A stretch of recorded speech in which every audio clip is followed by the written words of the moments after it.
আসসালামু আলাইকুম। আমার নাম তাওফিক রহমান রাইয়ান। ঢাকা মেট্রো রেল হলো বাংলাদেশের রাজধানী ঢাকার একটি দ্রুতগামী গণপরিবহন ব্যবস্থা। ২০১৩ সালে অতি জনবহুল ঢাকার মহানগরীর ক্রমবর্ধমান যানবাহন সমস্যা ও পথের দুঃসহ যানজট কমিয়ে আনার লক্ষ্যে কৌশলগত পরিবহন পরিকল্পনা প্রণয়ন করা হয়, যার অধীনে প্রথমবারের মতো ঢাকা মেট্রো রেল স্থাপনের পরিকল্পনা করা হয়। মেট্রো রেলের নিয়ন্ত্রক সংস্থা Dhaka mass transit company limited ২০১৬ সালে প্রণীত সংশোধিত কৌশলগত পরিবহন পরিকল্পনা অনুসারে ঢাকায় নির্মিত মেট্রো রেলের লাইনের সংখ্যা ৩টি থেকে বাড়িয়ে ৫টি করা হয়। এতদিন উত্তরা থেকে আগারগাঁও পর্যন্ত মেট্রো রেল চালু থাকলেও এখন মতিঝিল পর্যন্ত মেট্রো রেল যাতায়াত করা যাবে। মেট্রো রেল চড়ার ভাড়াও অনেক কম, মাত্র ২০ থেকে ১০০ টাকার মধ্যে হয়ে যায়, যা সাধারণ মানুষের জন্য গ্রহণযোগ্য।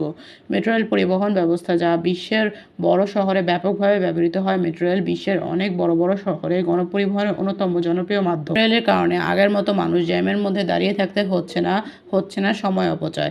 এখন মানুষ খুব সহজেই এক স্থান থেকে অন্য স্থানে যেতে পারছে। শহরে ব্যস্ত থাকা মানুষগুলো তাদের কাজগুলো দ্রুত সেরে ফেলতে পারছে। কারণে অর্থনৈতিক যথেষ্ট উন্নয়ন হয়েছে এবং কমেছে বিশৃঙ্খলা ও অনিয়ম।